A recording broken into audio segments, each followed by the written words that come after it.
तो दिल्ली शराब घोटाले में तिहाड़ जेल में बंद मनीष सिसोदिया से आज फिर ईडी पूछताछ कर सकती है। इसी बीच आम आदमी पार्टी ने सिसोदिया के सियासी कत्ल की अंदेशा भी जताया है, जिसके बाद दिल्ली सियासत एक बार फिर से गरमाने लगी है। रिपोर्ट में देखिए। क्या मनी लॉन्ड्रिंग रोकथाम कानून के तहत मनीष सिसोदिया पर शिकंजा कसने की ईडी ने तैयारी कर ली है। मंगल को तिहाड़ जेल में ईडी ने मनीष सिसोदिया से 7 घंटे तक पूछताछ की। अब खबर यह है कि आज एक बार फिर ईडी तिहाड़ के सीखचों में कैद सिसोदिया का दरवाजा खटखटा सकती है। पीएमएलए के तहत सिसोदिया के बयान को अदालत में सबूत माना जाएगा और अगर ईडी ने पीएमएलए के तहत सिसोदिया की गिरफ्तारी कर ली तो फिर जमानत मिलने की उम्मीद भी धुंधली हो जाएगी। इसी बीच आम आदमी पार्टी ने सिसोदिया के सियासी कत्ल का अंदेशा जताया है। आप लीडरान के बयान ने दिल्ली के सियासी माहौल को गरमा दिया है। आप एमपी संजय सिंह ने इल्जाम लगाया है कि सिसोदिया को उस बैरक में रखा गया है जहां खतरनाक मुलजिम रखे जाते हैं।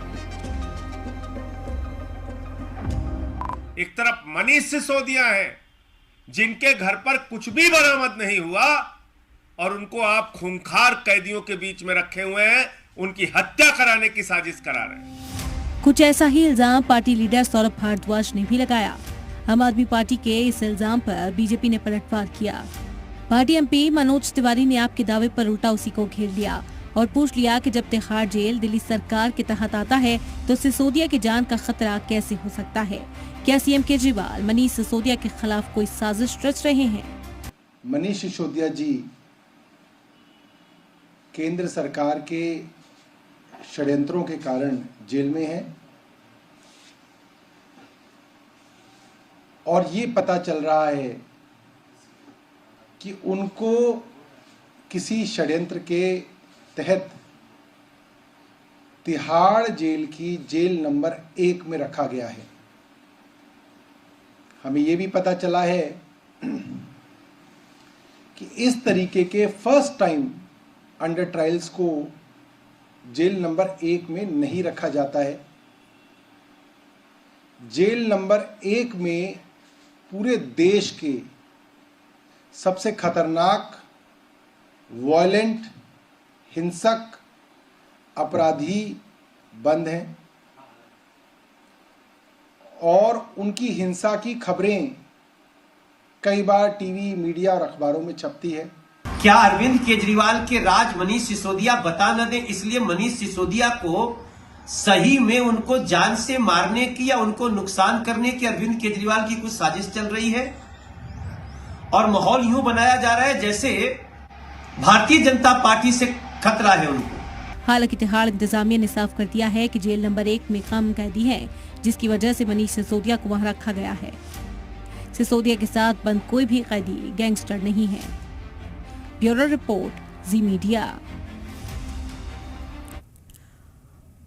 तो साबिक deputy CM Manish Sisodia Tihar jail में इस वक्त बंद है और उनके तिहाड़ जेल पहुंचते ही सियासत और जोरों पर जारी है। दिल्ली के अंदर वार पलटवार का जो सिलसिला है वो देखा जा सकता है।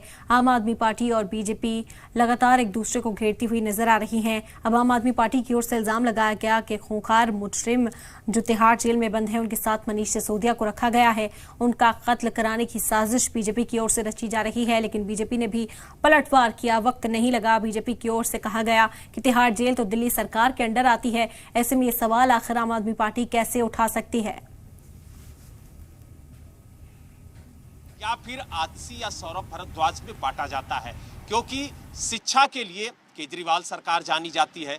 बेहतर कार्य शिक्षा के क्षेत्र में मनीष सिसोदिया ने किया, ऐसा दिल्ली सरकार का कहना है, लेकिन आज वो सलाखों के पीछे हैं। स्वास्थ्य के क्षेत्र में बेहतर काम सत्येंद्र जैन ने किया, लेकिन आज वो सलाखों के पीछे हैं।